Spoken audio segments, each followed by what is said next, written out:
নমস্কার বন্ধুরা, আপনারা যারা কলকাতা পুলিশ কনস্টেবল 2024-এর পরীক্ষা দিয়েছেন তাদের প্রত্যেকের মনে এখন একটাই প্রশ্ন, কাট অফ কত যাবে? আমি কি মাঠের জন্য প্রস্তুতি শুরু করব নাকি অন্য পরীক্ষার দিকে মন দেব?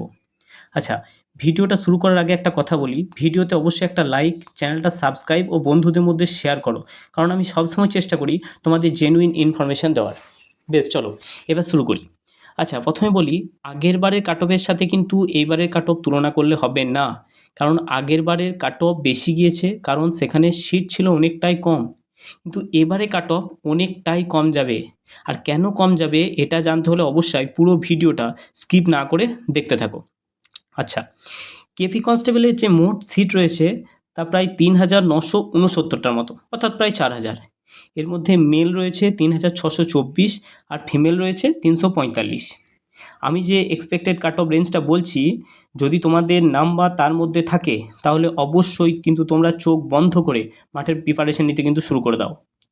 আচ্ছা, এবার বলি, কেপি কনস্টেবলের যে কোশ্চেন হয়েছে সেটা কিন্তু ডাব্লিউবি কনস্টেবলের মতোই মডারেট লেভেলের হয়েছে, তাই কাট অফও প্রায় একই রকম থাকার কিন্তু সম্ভাবনা রয়েছে।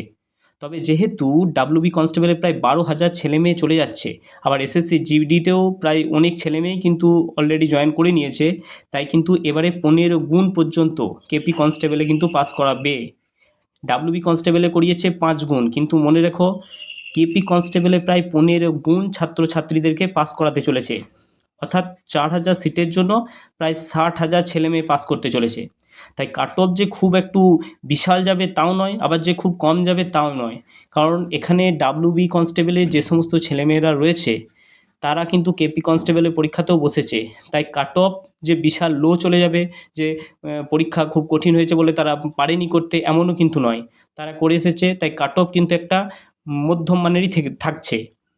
তো আমি যে কাট অফ মার্কসটা এখন বলতে চলেছি সেটা কিন্তু সম্ভাব্য, তবে আমি আশা রাখছি এর মধ্যেই কাট অফ থাকবে। আর মেয়েদের ক্ষেত্রে বলি, আমি যে কাট অফ মার্কসটা বলবো মেলদের, সেখান থেকে 2 নম্বর মতো তোমরা কমিয়ে নিতে পারো।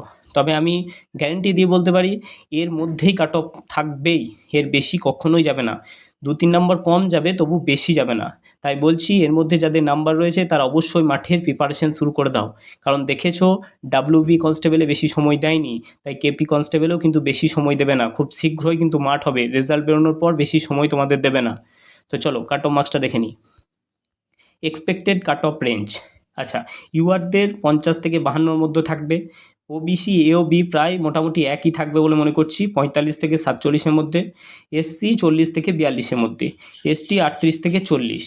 তাই এই রেঞ্জের মধ্যে যাদের নাম্বার রয়েছে তারা বারবার বলছি মাঠের জন্য প্রিপারেশন শুরু করে দাও, কারণ তখন কিন্তু তোমরা সময় পাবে না। আর ভিডিও শেষ করার আগে বলছি, তোমাদের যদি ভিডিওটা ভালো লাগে তাহলে অবশ্যই চ্যানেলটাকে সাবস্ক্রাইব করো, বন্ধুদের মধ্যে শেয়ার করো, আর ভিডিওটা অবশ্যই একটা লাইক করো। তো চলো দেখা হচ্ছে পরের কোনো একটা ভিডিওতে, আজকের মতো এতটুকুই। জয় হিন্দ, জয় ভারত।